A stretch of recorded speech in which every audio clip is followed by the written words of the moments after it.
Ini tadi jalan yang bergelombang sudah jadi jalan yang rata lagi. Kenapa? Karena kita berhasil menemukan cara merekrut yang tepat. Cara merekrut yang tepat pun sendiri ada tekniknya, yaitu recruiting cycle, yang kita awali dengan mengumpulkan calon-calon yang akan kita rekrut. Kita juga melakukan janji temu terhadap orang tersebut. Kita buat janji, "Hai sis bro, saya mau ke rumah Anda hari Senin atau Selasa yang paling enak buat Anda." Selalu kasih pilihan dua. Jangan enaknya kapan aku bisa ke rumahmu, maka tidak akan ada terjadi titik pertemuan. Enaknya hari Kamis atau hari Sabtu aku ke rumahmu.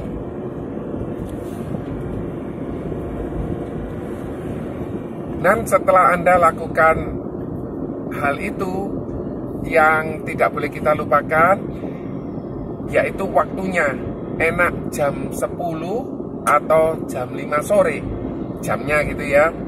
Setelah Anda dapatkan jam yang tepat, Anda tanyakan lagi mau ketemu di rumah atau ketemu di kantor. Seperti itu. Setelah itu Anda ulang lagi, baik kita ketemu hari Selasa jam 10 di kantor. Terima kasih. Kemudian hari Selasa, kalau perjalanan Anda itu butuh waktu 2 jam untuk menuju ke sana, seperti hari ini saya sedang perjalanan ke Tuban. Saya janjian jam 12, saya berangkat setengah 9, ternyata tadi ada jalan yang bergelombang, jalan yang nggak enak, kurang lebih setengah jam saya harus melewati itu.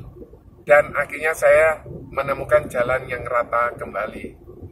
Kemudian saya antisipasi, saya berangkat lebih awal, saya berangkat setengah 9 tadi. Dan setengah 10 saya sudah sampai di jalan tol, dan akhirnya saya sekarang sudah sampai Gresik. Kemudian kita juga harus antisipasi, jangan sampai kita janjian jam 10, kita datang jam 10.30. Ini hal yang jelek. Kita harus lakukan dengan benar.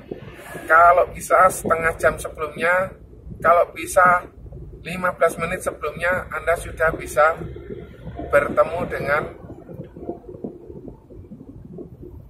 calon yang Anda akan rekrut.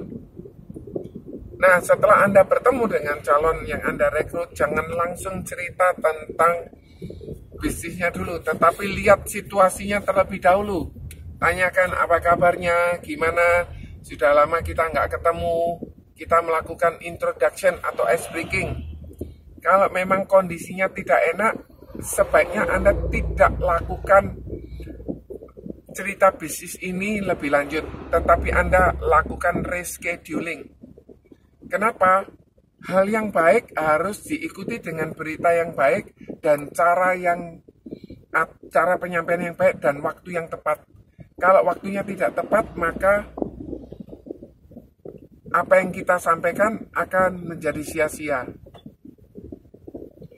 Kemudian, kalau memang suasananya bagus, maka kita lanjutkan dengan penjelasan peluang bisnis ini. Diawali dengan kita mencari data terlebih dahulu. Kerjanya di mana, kerjanya berapa lama, kerja apa saja, kira-kira kalau bisa Anda tahu berapa pengeluarannya akan jauh lebih baik. Anda juga tahu lifestyle-nya keluarga tersebut. Anda tahu kebutuhannya keluarga tersebut. Maka akan lebih mudah untuk Anda lakukan rekrutan. Contoh, kalau misalnya dia suka jalan-jalan, kita fokus ke jalan-jalannya. Karena di Prudensial juga ada jalan-jalannya. Kalau ternyata dia suka dengan uangnya, maka kita fokus dengan uangnya. Jangan kita fokus dengan hal-hal yang lain. Kalau ternyata dia suka dengan penghargaannya, maka kita fokus dengan penghargaannya. Jangan fokus yang lain. Kalau dia suka, apalagi yang mungkin dia kompetisinya, kita ceritakan bahwa di sini kita bisa berkompetisi dengan sehat. Kalau dia suka dengan, mungkin dia suka dengan memberinya, maka komisi yang didapatkan bisa diberikan kepada yayasan sosial dan lain sebagainya. Itu semua akan membuat lebih jitu daripada kalau kita langsung cerita, ini loh ada programnya seperti kayak gini.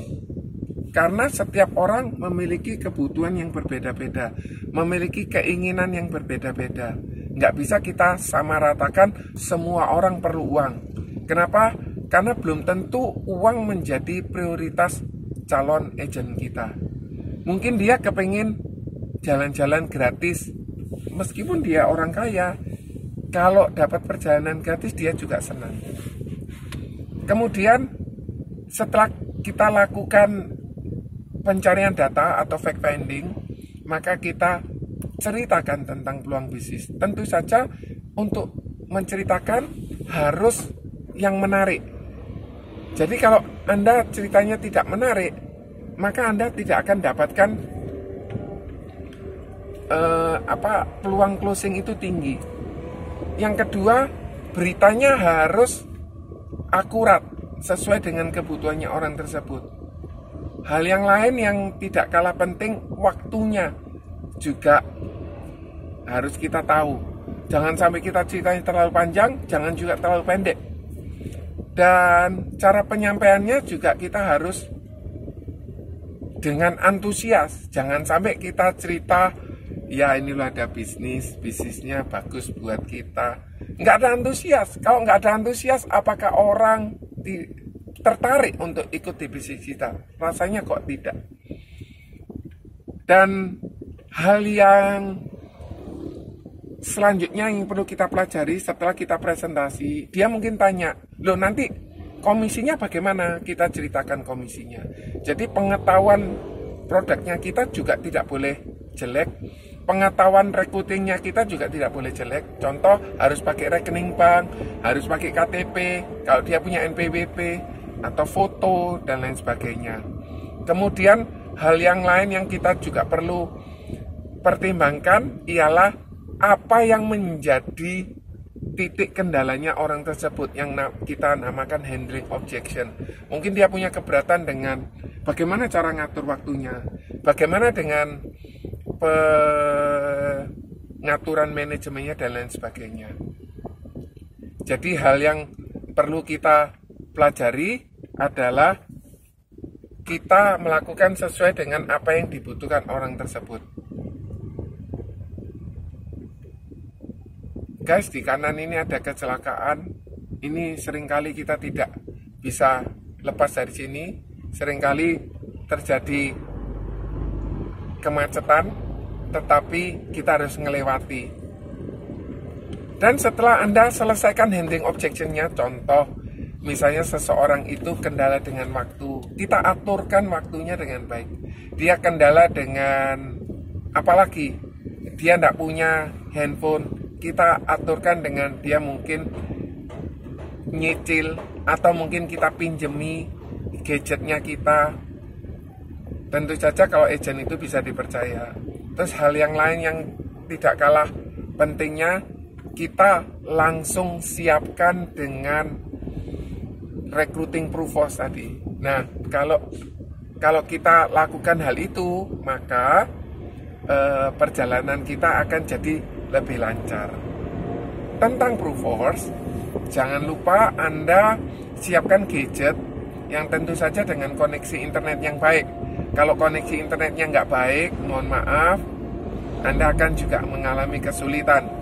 Selain koneksi internet yang baik, juga kemampuan handphone tersebut harus Android, mulai Android 6, Marshmallow, Android 7, Android 8, Android 9 Pie. Itu harus Anda pahami juga, sehingga itu akan memperlancar. Kalau bisa Anda memiliki gadget yang RAM 3 ke atas, RAM 4, RAM 5, RAM 6 akan jauh lebih membantu proses Anda merekrut. Terus kemudian bagaimana cara melakukan pengisian proofers tersebut, maka Anda juga perlu juga perlu paham bagaimana cara melakukan proofers tersebut, mengisinya, langkah-langkahnya. Jadi di video sebelumnya atau di video yang lain ada tutorial tentang perekrutan. Anda belajar, Anda pahami, sehingga pada saat Anda sudah dapat rekrutan, Anda tidak akan mengalami kesulitan. Oke, sekian dulu dari saya. Semoga tips-tips ini membantu Anda, membantu kita semua mencapai tim yang besar. Dengan tim yang besar, maka kita bisa memperbaiki kehidupan ekonomi masyarakat teman-teman kita. Terima kasih, semoga bermanfaat. God bless you all. Bye.